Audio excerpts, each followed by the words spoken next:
On each episode of Scrooge, A Christmas Carol podcast, I've shared my thoughts on various adaptations of the story. Sometimes I tend to agree with the majority opinion. Other times I might be much more favorable to a film than most people are, such as An American Christmas Carol with Henry Winkler. Other times I might be a little more negative than the majority opinion, but today we are going to be looking at some Christmas Carol hot takes. We're going to be looking at 1 star, half-star reviews of well-liked versions and 5-star reviews of versions that aren't too liked. I have scoped Letterboxd for some of the most enjoyable Christmas Carol hot takes, and we'll just be going through and reading them. And if you have any you would like to share, as you always can with any episode, but if you'd like to share any in the comments, you're welcome to go ahead and do that, and maybe I'll do another episode of this sometime where I read some of those. If you are watching on YouTube, you'll be able to see the comments up here on the video. If you're listening on a podcast app, you'll be able to hear everything, of course. There will be a couple that I'll have to censor, not out of any prudishness on my own part, just because the podcast app will try to make this an adults-only podcast if certain words are used, but if you're on YouTube, you'll be able to see it right up on the screen, what people have said. Otherwise, I'm going to try to read these word for word. There might be a couple that I trim down just a bit because they're very long. Some people like to leave very long Letterboxd reviews, but we'll jump right in. We'll go in chronological order, more or less. Quick update here as I'm editing this. This one actually ended up being 2 episodes worth, so I'm going to do this as part 1. This episode will end at some point in the 1970s, and we'll pick up where we left off for part 2 next month. So this is part 1 of Christmas Carol hot takes. There are plenty of fun Letterboxd reviews online. Starting off with Scrooge, 1935, with Seymour Hicks. We're not going to go over the silent ones here, but Seymour Hicks did play Scrooge in one silent version, the most interesting silent version, in fact, in my opinion, from 1913. And in 1935, he played him in the first sound version. This is a film that my opinions over the years have changed on. Really didn't like it the first time when I watched it about a decade ago, and over time I've really come to appreciate this one despite some very major flaws, such as Christmas Past leaving out pretty much everything from the book. But the atmosphere in this is really good. Hicks' performance is really good. The public consensus mostly is that people haven't seen it, or that it's a curiosity. So I don't think there's a universal opinion of, is it one of the best, is it one of the worst? Usually it falls somewhere in the middle. But let's take a look at some bad reviews and good reviews of this. We'll start with some of the lowest reviews. A 1-star review says, only of interest to see what its adapters considered necessary for inclusion, it's hardly a Herculean feat of literary analysis to suggest that the past is exactly the stave that an adapter shouldn't skim over. Totally fair. That is the biggest flaw here, like I said. The past, we get a scene of Scrooge turning down a couple for a loan, Belle breaking up with him, that's all one scene, and then the scene of Belle and her children in the past 7 years ago. It's a weird choice.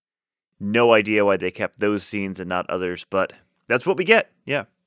Another 1-star review here.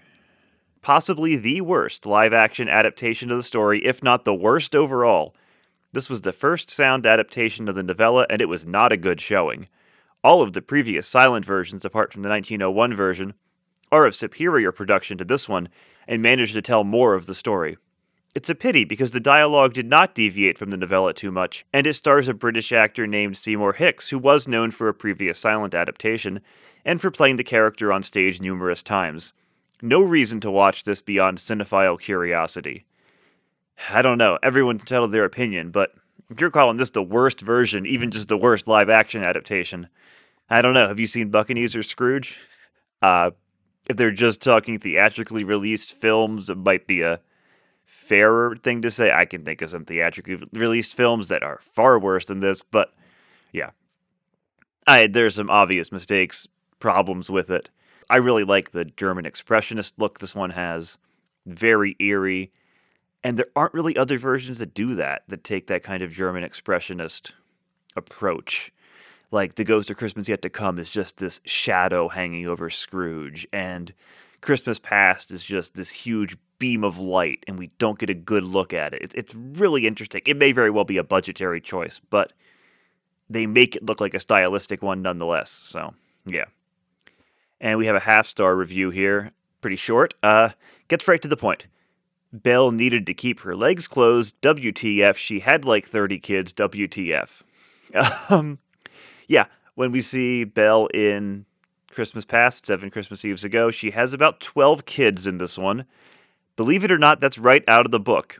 The number is tallied around that. Now, whether it's just saying there were about a dozen kids, and that's just an expression, or whether Dickens actually intended there to have been 12 children, who's to say? But yeah, that's actually right out of the book that Belle has that many children if you read it literally. So they're actually following the book in that case. Here's a 5-star review. This is one of the creepiest adaptations for sure. Need a restoration of this so bad. Perfect timing as it turns 90 next year. And then I have another review from the same reviewer who looks like they reviewed it again the year after. And they added that they liked the minor chord carolers, icy window imagery, lots of mirror imagery, lots of shadow work, relentless score, perfect combo of dread and whimsy, the auditory horror of the Marley sequence, and the sequence where the lamps are put out one by one after midnight just to be illuminated by the frightening and blinding silhouette of the ghost of Christmas Past. And again, they talk about the shadow work. It's a long list of things. Yeah, they nailed it. The minor chord carolers are great because there's so many versions where it opens and there's like a jolly band playing maybe, or we hear that caroling boy come in and he's just so happy. And this one, and I think they're referring to a band on the street. Maybe there's caroling as well, but when this one opens, there's a band playing on the street, and they're kind of out of tune, probably realistic to the time. Scrooge's annoyance feels maybe a little more justified. It's really intriguing. And it just kind of sets this somber mood for the story. And I absolutely love it. I think the opening 20 minutes of this are the best opening of any Christmas Carol, right up until Marley comes into the story. I won't even say appears because he doesn't appear in this version. He's completely invisible, but everything up until then, I'm going to have to do a video on that sometime, just the opening of this, because I didn't touch on it enough in my original review. And I've come around on this one even since then, a year and a half ago, because I think this version has the best introduction to any version of A Christmas Carol. It feels the most like the story, and it feels the most like Christmas Eve. So I'm going to do that one sometime. Okay, we'll move on to the 1938 A Christmas Carol from MGM, a version that, kind of in the opposite way, I've lessened my opinions of over the years. I would have said it was fine before, and I really have some major issues with it now. Not that I don't like parts of it. Ghost of Christmas Present is very entertaining. Fred is very entertaining. But Reginald Owen is Scrooge, and the attention that's not given to the darker moments really brings this one down for me. Let's start with some positive reviews here, though. 5-star review. Genuinely amazing special effects for 1938. Unintentionally hilarious movie. Bob Cratchit makes significantly more than the current U.S. minimum wage and is depicted as the pinnacle of poverty in Dickensian London. The Ghost of Christmas Past looks like the Starbucks cup lady. We'll start with the last one there. She does. Fair. She has a very glamorous appearance here, which is not out of the book. That's unique to this one, and then some other ones would do it as well. Usually it's a reason to get another actress in there, which great, because there's not a lot of major female players in the book. Bob Cratchit making more than the current U.S. minimum wage. If we're talking about the book, he is not the pinnacle of poverty in Dickensian London, and is not meant to be. If we're talking about this version specifically, which I'll give them the benefit of the doubt, yes. Bob Cratchit is the poorest person we see in this movie, and that is wrong. That's one thing I don't like about this movie, that he's meant to be the poorest person, the poorest of the poor. That's not his case in the book. He has a home. Again, we know that his family has clothes that, as the book says, likely have seen the inside of a pawnbroker's shop. But he is not the pinnacle of poverty in Dickensian London in the book. In this movie, yeah, I can't disagree with that. And that's interesting that they're saying all this, but they're giving it 5 out of 5. Unintentionally hilarious. I imagine they're talking about things like Tiny Tim saying, "I'd like to stroke it," about the Christmas goose or turkey. And just kind of Reginald Owens ridiculous performance. Another 5-star review. Scrooge firing Bob Cratchit instead of having him work on Christmas was a nice change to make him more of a curmudgeon. So in this version, Bob Cratchit's walking home, gets in a group of boys who are throwing snowballs. He throws one at Scrooge, knocks his hat off. Scrooge fires him. I think it's unbelievably cruel, ridiculous plot development as well, but it makes Scrooge out to be really, really cartoonishly evil. And that's not the Scrooge of the book, but I guess some people like that. Got some lower reviews here as well, and we have some 1-star reviews. The Cratchits were played by a real-life couple, so there's that. Lacking in the darker elements of Dickens' original story. Yes, Jean and Kathleen Lockhart play Bob and Mrs. Cratchit here, married in real life. One of their daughters, June, plays one of the daughters in the movie.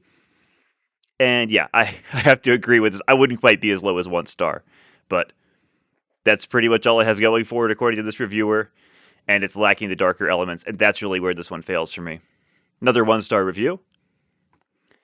The Peoria Community Players production of A Christmas Carol. Yep, yeah.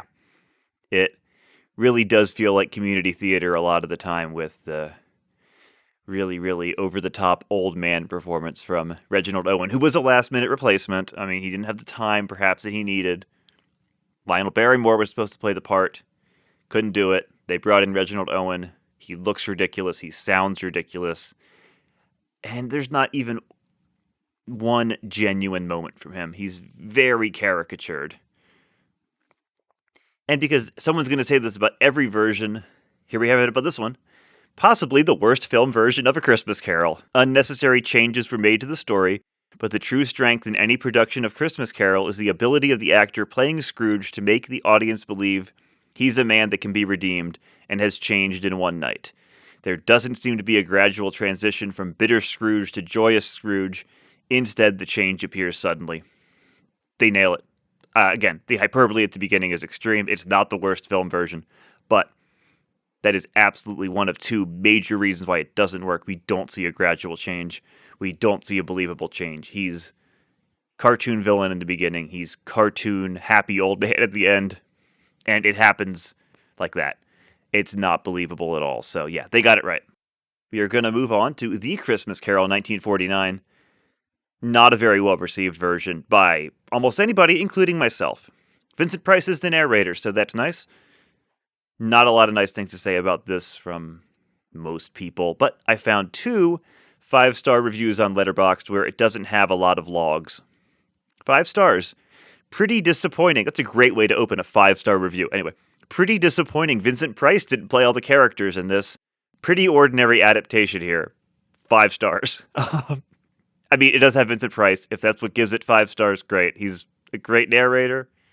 I would watch a one-man show of Vincent Price playing A Christmas Carol, by all means. Other 5-star review.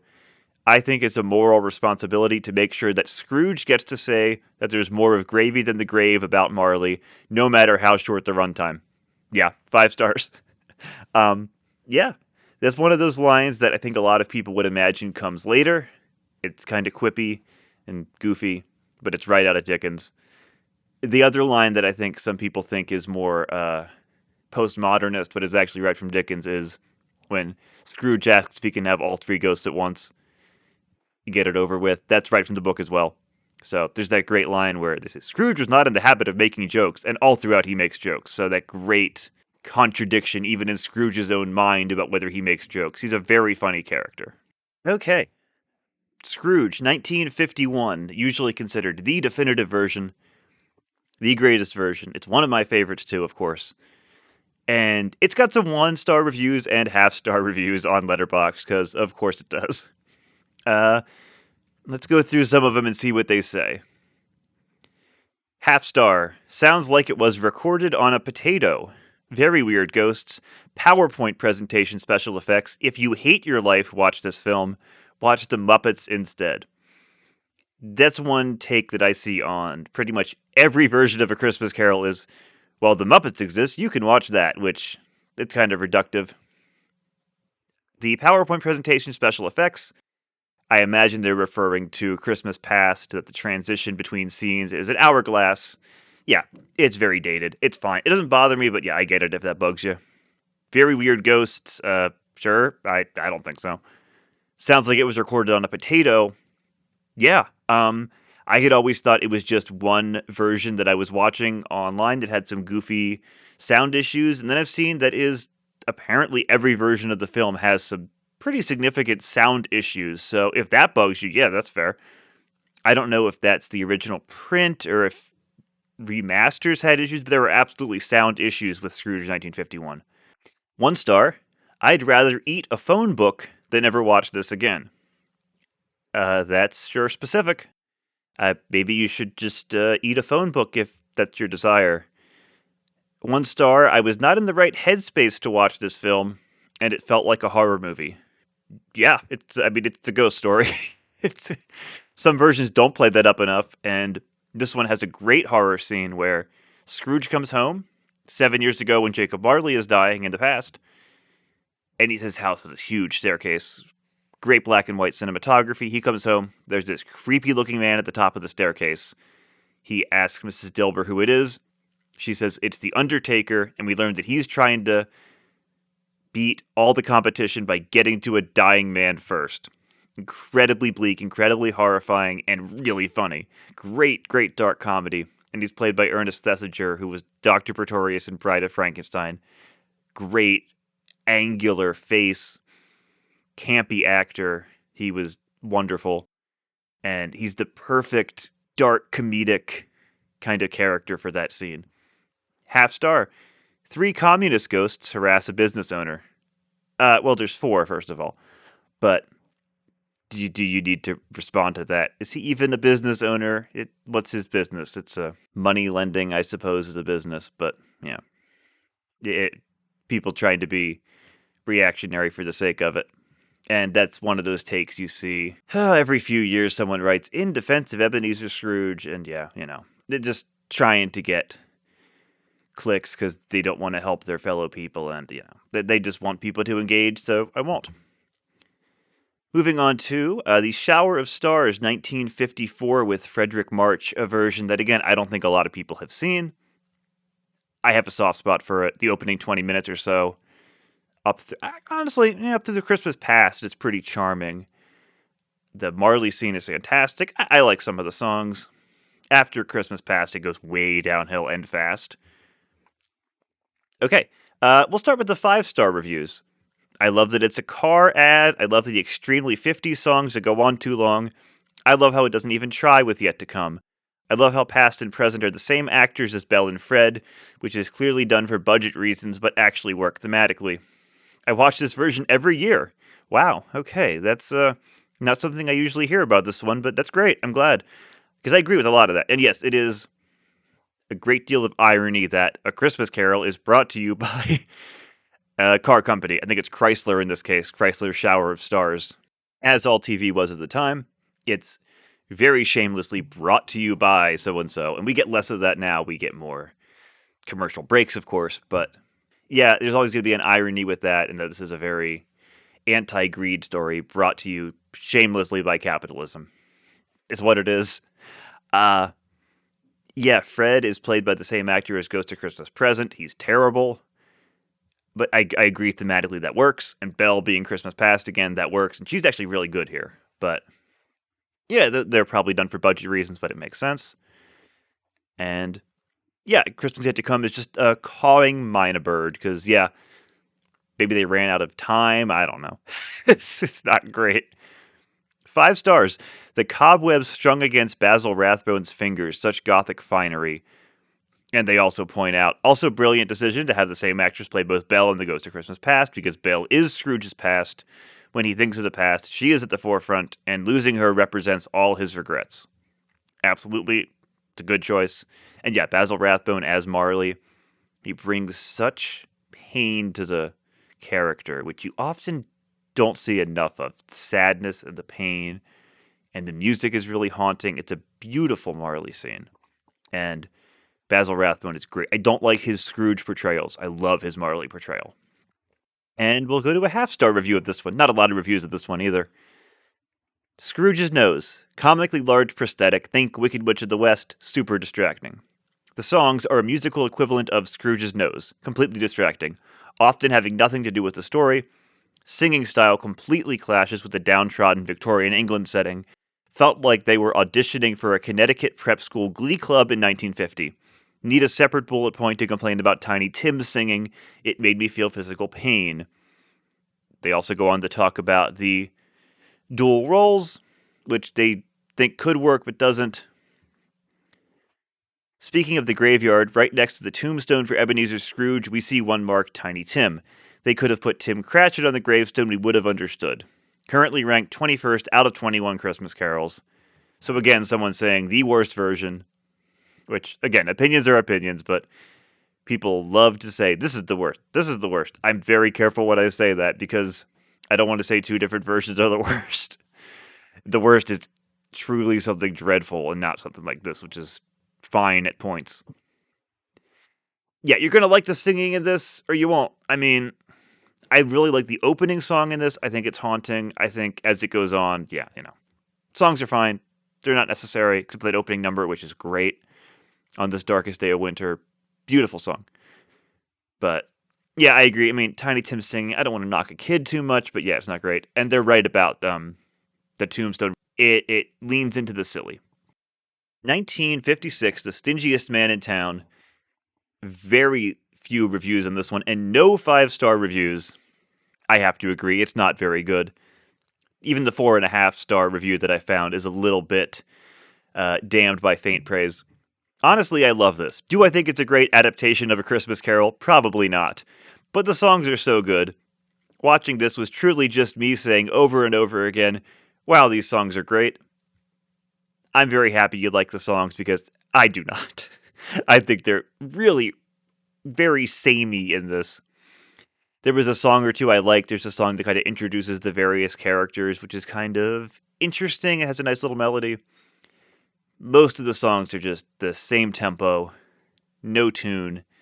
Some of them don't even add anything to the story. One's about Santa Claus, one's about Jesus. It's like we're just doing Christmas stuff. And nothing wrong with songs like that. There's plenty of great Christmas songs about both of them, of course, but in A Christmas Carol, like, that's kind of odd. And the other Basil Rathbone one, 1959. Once again, no 5-star reviews, and most of the reviews I found are referencing the Riff Tracks version. Riff Tracks did a commentary on this a while back. It's perfectly funny. If you enjoy that kind of thing, you check it out. I think it's free on YouTube now, 25 minutes long. But I had to find something that didn't reference the Riff Tracks one.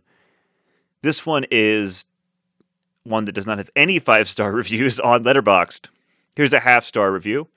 All Christmas Carol adaptations should use this as a runtime reference. Anything longer is wrong. Half-star. Well, if it's that bad, why should the other ones be 25 minutes? This one's pointless, honestly. I don't have strong feelings about anything in it. Here's a positive review. Best one I could find. It's 3.5 stars.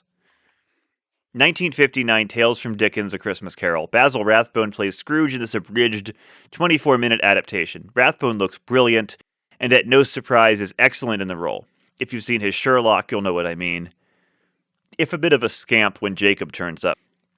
This version flies through the story, getting to the ghosts as quick as possible, trimming all the fat. As I've said before, this isn't too much of an issue as long as you get the point across and hit those emotional beats. The past is done in a very cool way. Almost no sets, just door frames and window frame with fog all around. The present and future are done the same way. It's like they just grabbed a stage production set and used that, and to be fair, this is a very unique looking Christmas Carol. With the quick pace, it reminds me of the Scrooge McDuck one. Oh man, I wish Rathbone had a feature-length film to play Scrooge in. The fear in voice upon seeing his grave and the joy and confusion he expresses when he wakes Christmas morning is so, so good. The film overall is a worthwhile watch, if for Basil Rathbone only. Easily found on YouTube, yep. Yeah, so the Basil Rathbone portrayal doesn't really work for me, but I'm glad it does for others. I think he's very much inspired by those silent versions. If you like an over-the-top Scrooge, you're going to enjoy it. And they're right, the sets on this are very minimalist, but in an interesting way. They make it a unique style of this small set. Like he's looking through windows, there's a lot of smoke. It's kind of cool. I hope this reviewer has seen The Stingiest Man in Town, because that is a much longer version with Basil Rathbone. Not quite feature length necessarily, but they might enjoy it.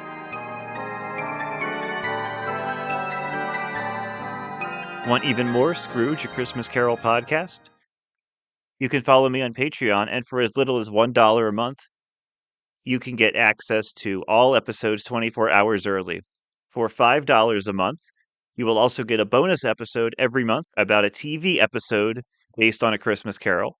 And for $10 a month, you'll even get the right to vote in polls. Just go to patreon.com/Scrooge, a Christmas Carol podcast.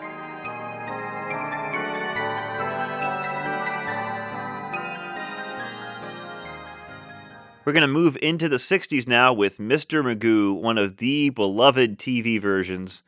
Not everyone loves this version. Let's go ahead and read some half-star reviews of Mr. Magoo's Christmas Carol and ruin some childhoods here. The animation is really good and cute. Tiny Tim is freaking adorable. The song Belle sings is the best one. That's almost it for the things I liked about this. From the very beginning, I wasn't too crazy about this. The newspapers at the beginning calling the play a hit were a bit pretentious. The fact that this was laid out as a play Magoo stars in kind of took something away from this. Whoever voiced Magoo sadly couldn't make Magoo sing good. Finally, the only likable characters, in my opinion, were Tiny Tim and the boy Magoo talks to from the windowsill. That's not good since neither were the main character. I'm not sure why the writers decided to switch around the first two spirits, thus making it go present, past, future, but I can honestly live with the switcheroo. I just sadly did not like this Scrooge a la Magoo. Oh, Magoo, you didn't do it this time. Wow.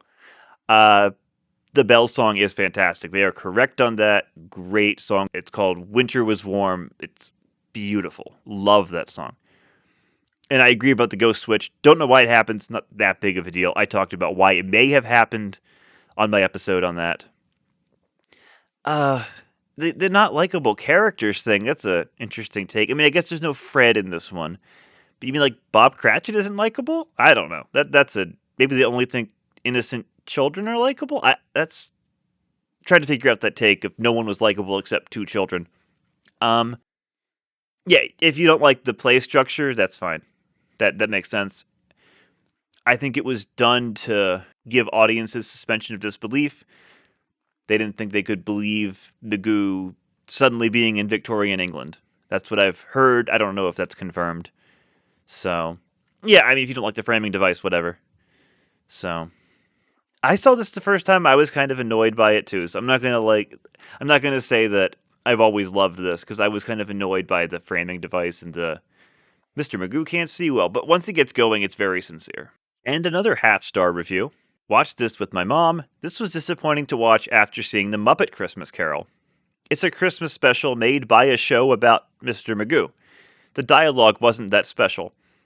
One of the weakest points of this film were the musical scenes, generic music and generic lines of singing.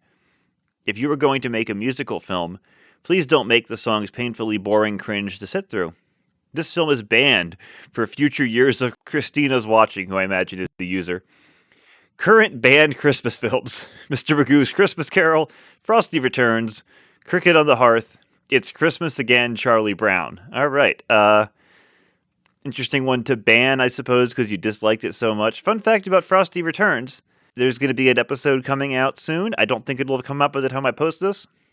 I'm doing an episode of another Christmas podcast where we're talking about Frosty Returns, Advent Calendar House. It's a very fun show. Not like this at all. It's three of us just sitting around riffing on Frosty Returns. It's very fun. So I have nothing against Frosty Returns. It's goofy as all get out, but I don't care.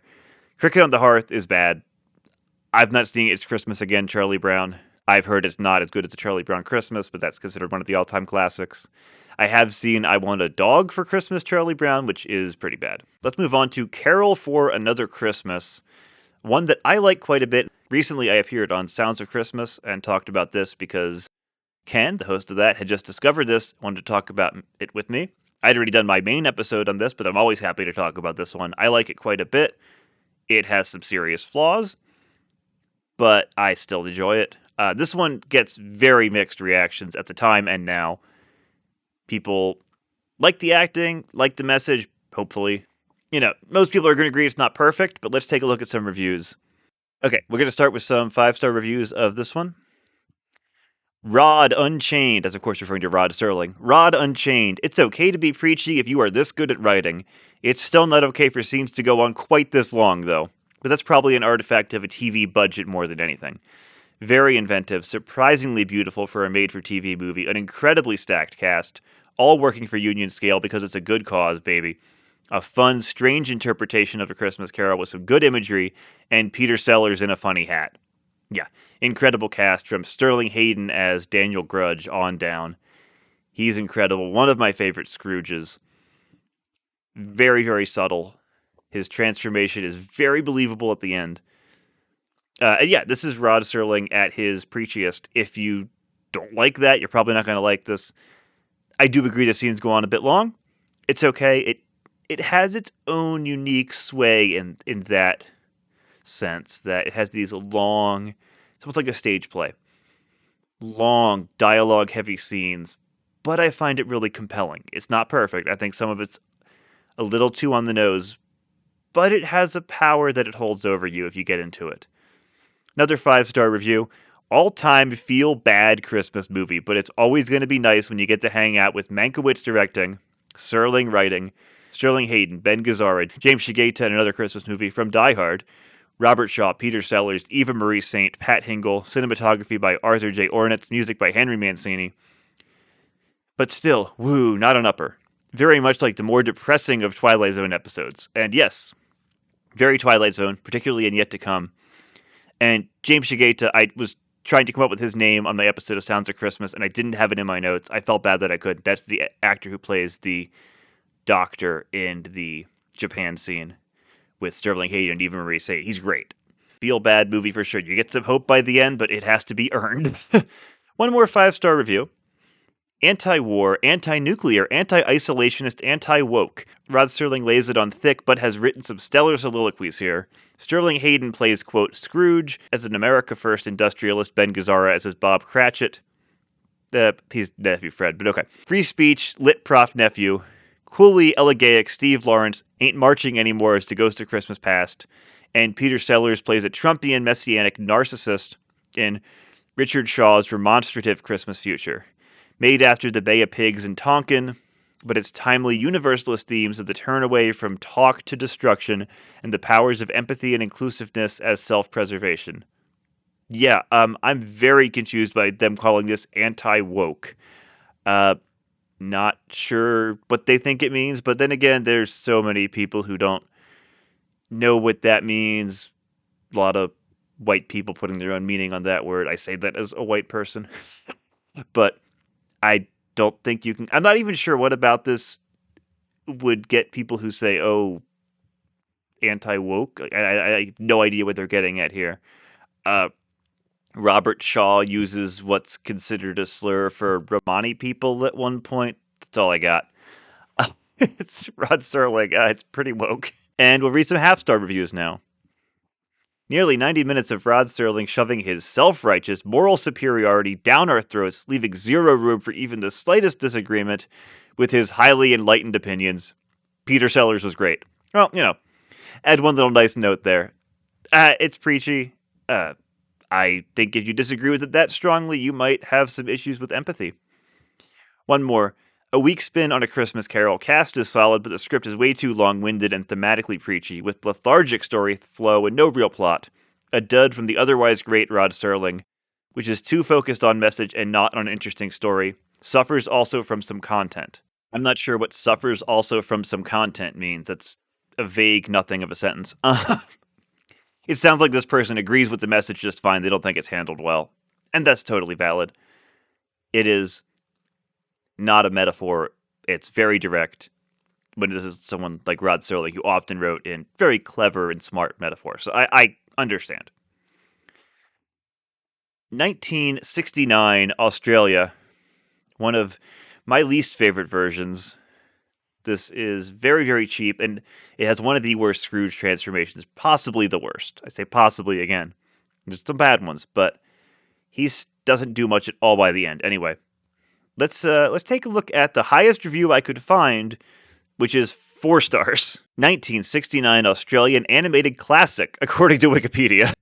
A Christmas Carol. when it just suddenly becomes a musical 0.5 minutes in. Fred turns up, says his bit, questioning Christmas, being a humbug, then starts singing. Really unexpected. Jacob Marley looks demonic. He's the ghost in the poster. The meeting is pretty good for the animation. Marley phases in and out, and when he talks about his chain, only the chain can be seen. The voice acting is really good for the most part, and the animation is good for the time it was made too, but nothing special. Ghost of Christmas Past skips Scrooge's school, but expresses his loneliness even when working at Fezziwig's, but then it skips him meeting Belle and just goes straight to the breakup. Well, that's actually right out of the book. Ghost of Christmas Present gives us a slight payoff to a joke that's been happening throughout. Scrooge has been snorting snuff, but it makes him begin to sneeze, but he can't. He asks the ghost why, and the ghost says he is too tight to even give away a sneeze. Chef's kiss character development. Also, scratch the whole musical thing. Scrooge and Fred sing at each other at the beginning, and that's it for any musical element. It just comes out of nowhere and then goes nowhere. Christmas Future is so judgy, standing there with its arms crossed. This is a good version, but nothing special. I really don't have anything bad to say about it, except why have a musical number to not continue the musical numbers. The sneeze pays off with a big scene-shaking sneeze, only to have everyone say bless you and Scrooge be all, yes I have been. Then the Cratchits sing, we wish you a Merry Christmas, and it ends. After the opening, there is no more mention of Fred either, so that's weird. They really like that sneeze joke, so good for them. I didn't even talk about that. Yeah, Fred shows up right away, sings a little song. No more songs in the whole thing except traditional Christmas songs. Fred never mentioned again.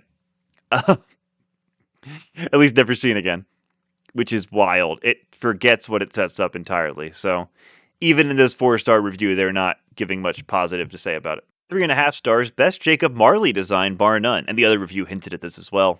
He looks very ghastly in this. I think it's too far, but I can see why people like it. It's creative. It's very traditional, spooky ghost. Not like, in a bedsheet, but what you might expect for something kind of horrifying. Let's move on to Scrooge 1970. So this one is pretty divisive. There are people who will call it one of the best versions. Other people really, really can't take the flaws with this one. It's got highs and lows. That's what I'll say about it. Some parts I really, really love. Other parts are truly terrible. Take a look. What do the 5-star reviews have to say? Very underrated. Thank you very much is the best thing to sing at an enemy's funeral. Best scene in the movie. Absolutely. Fully agree. 5 stars. I need to watch this once a season or else I will die and go to hell. The songs live in my brain permanently. Nobody else gets it like I do, my beloved Scrooge.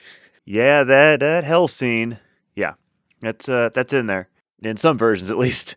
Let's see what the half-star reviews have to say. I visited a friend on Christmas who asked me to watch his favorite version of A Christmas Carol. He put this on. At first I was all, this seems kind of awful and the music is atrocious.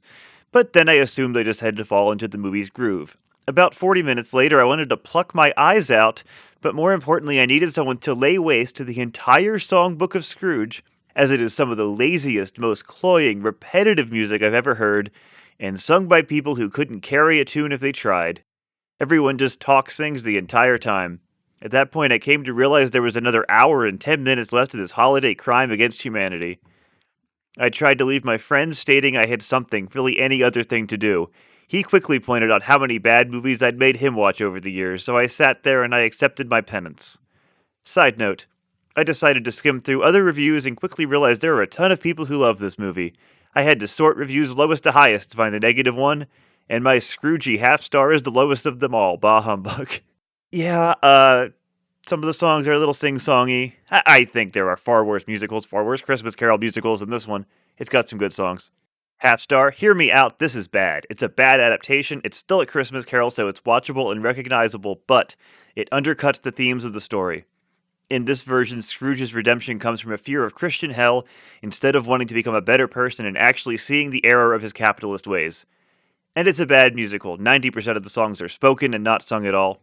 I can't recommend this to anyone. Watch the Muppets. Again, we have the just watch the Muppet one instead. But yes, the fear of Christian hell. Fully agree. Couldn't say it better. Talked about that in my review. They cut out some of the more nuanced and hard-hitting, but in both cases, nuanced and hard-hitting, themes of the book where it's about, yes, anti-capitalism, greed, stinginess, all that, and they replaced it with the fear of Christian hell. It's really, really wrong, and fully agree with that part of it. I don't think that makes it a half-star movie, but fair. Boring. Kept it on for at least 40 minutes when I obviously should have turned it off after hearing Bob Cratchit's kids sing. How could the man who wrote Pure Imagination and Candyman be responsible for such forgettable music? That is, the Candyman from Willy Wonka, not the 1992 horror film Candyman. And Albert Finney could have been worse, I guess, but the decision to cast like a 35-year-old as Scrooge becomes completely baffling once he's face to face with Alec Guinness. There are old people that can sing and dance. His old man impression is so caricatured and cartoonish, it gets to a point where you feel like you're watching Dudley Moore, and honestly, I would much rather be watching Dudley Moore. Now, that would have been a great Christmas Carol. Anyway, after I decided to give up, fast forward a bit to see if there was anything I could be missing. More boring music. Then I get to the scene where Alec Guinness is greeting Finney Scrooge in hell, and they have a bunch of oiled up shirtless men in leather face masks come and wrap chains all around him. Odd choice, to say the least, but it would have understandably been a much better watch if the rest of this got that freaky. Yeah, that scene with the oiled up demons bringing in a large chain feels like that joke from the show The Naked Gun was based on, Police Squad, where it's tonight, the writer's barely disguised fetish. I don't think Dudley Moore would have been good either, but we don't need to agree on that. One more 1-star review. Why does Scrooge dress as Santa? I don't remember that part from the book. That's because it's not in there. Yeah, the Americanized Santa Claus would not have been a common figure in Britain in 1843. But this movie is set in like 1869, perhaps to excuse that single bit. I don't know. Let's move on to the 1971 Richard Williams classic, which usually gets very, very good reviews. A lot of people on Letterboxd agree, but let's take a look at some bad reviews. 1 star. This movie crammed everything in way too fast. It did have all the important quotes and scenes that were needed, but they were back to back to back. You were given no time to breathe, and it was nowhere near as emotional as the other ones. I just didn't feel connected to the characters. Overall, I thought this was a bad short film. Maybe it's because I've been watching a lot of Christmas carols and I'm sick of it now, but I don't think so. I definitely do not recommend. Yeah, I mean, I love it for what it is, but it's not the most emotional version. It goes by very fast. It's representing a whole lot of scenes in a very quick amount of time, and if that doesn't work for you, yeah, valid. It's an interesting experiment. In terms of storytelling, it's not the strongest. And it's not trying to be. 1/2-star review. Had to watch in English class, so not good. Also, Scrooge confirmed KKK member. No idea what they're getting at there. I mean, Scrooge has horrible beliefs, but he's definitely more of a racist in terms of not helping people versus the kind of KKK racist. He's much more a part of the system, but not. Yeah, I don't know what they're getting at there. Maybe there's a scene where he looks like he's wearing a hood or something. I don't know. Yeah, if you had to watch it in English class, it might affect your opinion of it. I don't know. But there are other people who give this very positive reviews. People love the animation. But move on to 1977 with Michael Hordon. Not a lot of reviews this one in general because it's mostly just for completionists like myself and other people who go on similar journeys. But let's take a look at what the 5-star reviews have to say about what I find to be a pretty boring, stagey adaptation that kind of feels like community theater. Loved how it took a stage-like approach to how it was shot. Well, there you go. If you love stage versions of A Christmas Carol, watch this one. You don't disagree with what I'm saying. Here's some 4.5-star reviews. Michael Hordon is phenomenal as Scrooge. He brings a mix of theatricality and juvenilia to the role, plus genuine warmth, pathos, and gradual contrition. Some adaptations get that wrong and just turn it on like a switch. The BBC house style of Spartan sets and cheap videotape complements his central performance. Terrific stuff. Also, Dot Cotton's in it. Yeah, it's going to be a style you like or you don't. I don't necessarily have a problem with it if the acting is really spectacular or the storytelling's great. I just happen to not think it is here. Michael Hordon is not an over-the-top Scrooge. He doesn't turn it on like a light, I guess. I just don't find anything particularly interesting about his transformation. Another 4.5-star review. One of the very best adaptations, certainly one of the most faithful, deserves to be better known. 55 minutes, basic set, simple staging, like a cross between Play for Today and A Ghost Story for Christmas. So, in both cases here, these definitely seem like British reviewers who grew up with many things like this. They're nostalgic for this style, and that's wonderful because I've talked about nostalgia a lot, even on this episode. So if it feels nostalgic, it's going to feel like Christmas. That's great. Uh, and yeah, obviously the people who are praising it like that it's very stage-like. So not always something that appeals to me on film or videotape, I guess in this case. Love theater, obviously, but usually I want to watch theater in a theater or I want to watch a movie. I don't usually want to watch recorded theater. You lose something there. So yeah, that's usually the kind of people who like it. They like the minimalism. One person said, I'm not going to read the whole review here, but they said he's like George C. Scott, Michael Horton. He seems completely naturalistic in his meanness. In his mid-60s, I think he was one of the older actors to have played the character on screen. Although 30-something Albert Finney managed to seem frailest of all. Scrooge's elderliness perhaps isn't that important to the meaning of the story, but I think something is added by his believability as a child of the 18th century, with no interest in the better aspects of the Victorian age. It's a really interesting nuance that if you have a younger seeming Scrooge, he seems less like a man of a different time. So yeah, that's a very interesting point. And this person in their longer review also seems to like kind of the staginess of it, which is absolutely fine. And they like the faithfulness to the book. I just think faithfulness to the book should be more than do you adapt everything that's in the text. And there are some people who will just go by plot points. And I have a whole thing ranking plot points and saying which plot points are in this one. And it's fun, but that's not the only way to do faithfulness to the book, in my opinion. Let's move on to a very special Sesame Street Christmas, something utterly, utterly baffling. I was listening to my episode on this not long ago, and I said, I don't know what to make of this. Still the case. I have no idea what to make of this one, but I have to recommend it. Half-star review of very special Sesame Street Christmas. Why is Michael Jackson in this? Good question. 5-star reviews. It's not Christmas until Ethel Merman calls Imogene Coca an idiot. Yep. Only time that happened on Sesame Street. 5 stars. It's Christmas, so that meant I had to watch this garbage again.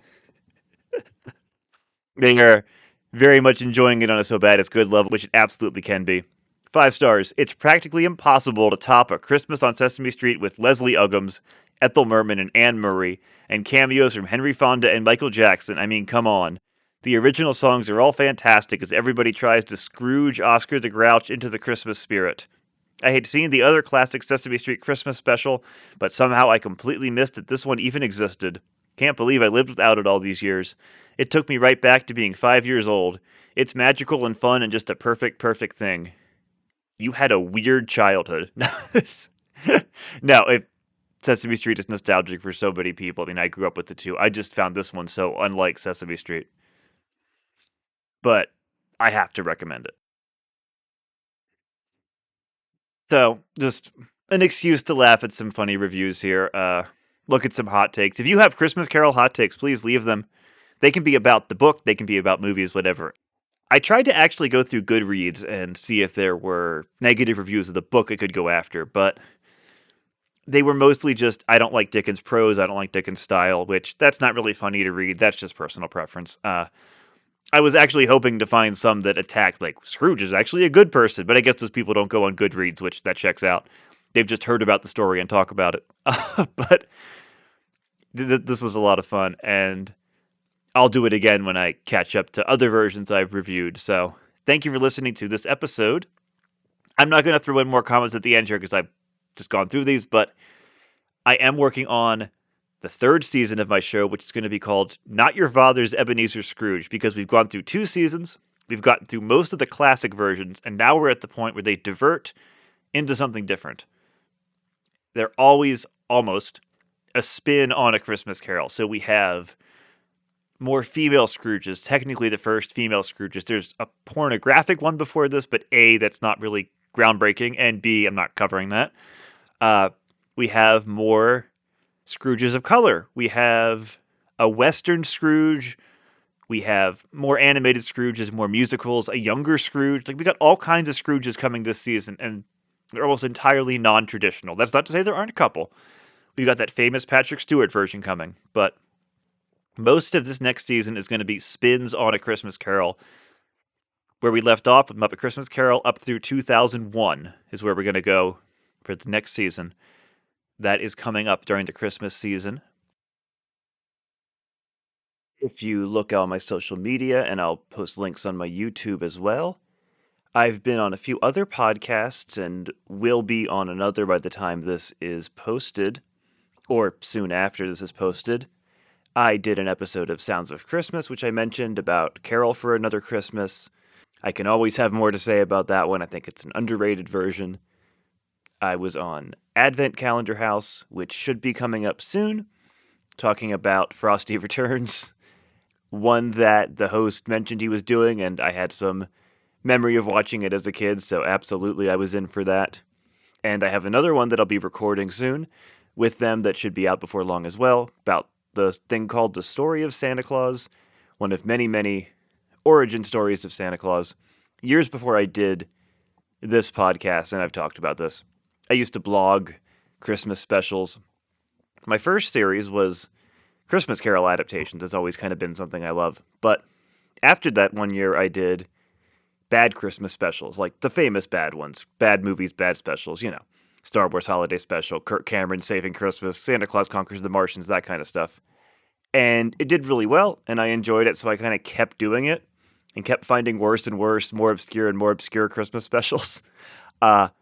So it's kind of become a fun thing I enjoy. I don't do that anymore. Obviously, I focus on this now, but watching bad Christmas specials has kind of always been something I've done. So if people want to watch something that's obscure and have me on, I will happily talk about that any place, anytime. It's in a much more laid-back format on those kinds of shows. I try to make this show a combination of, entertaining and informative. Most podcasts about Christmas media are just reviewing it very casually, which is a lot of fun. But I hope with this, I can present a broader picture of how the story is adapted over time. That's why I find the chronological order so important. So that's why I've decided to do it this way. I've taken inspiration from some other podcasts I enjoy, hoping to paint a grand picture of how this story is adapted in various time periods. So next month, more Christmas Carol hot takes. After that, I think I'm going to do another one on some audio Christmas carols. If you subscribe to my Patreon for as little as $1 a month, you can get all episodes 24 hours early. $5 a month, you get one episode of Scrooge TV every month. That's where I cover TV episodes based on A Christmas Carol. You could always vote in my polls if you subscribe to the $10 a month bracket. That gives you the right to vote on which episode that month's Scrooge TV is about. If you want to check out one episode of Scrooge TV, check out my episode from last year. That was a regular episode for all about the Jetsons, and see if that's something you're interested in. If you can afford it, please don't go out of your way. Thank you for listening to Scrooge, A Christmas Carol podcast. Scrooge, A Christmas Carol podcast is written, edited, and hosted by Colin Murr. Theme music is Christmas Day by TRG Banks. Leaving a 5-star review on Apple or Spotify, as well as liking, commenting, and subscribing on YouTube will be a big help to me. I'll be back next month with another episode of Scrooge, A Christmas Carol podcast. Until then, make sure to live in the past, the present, and the future, and ensure that the spirits of all three strive within you.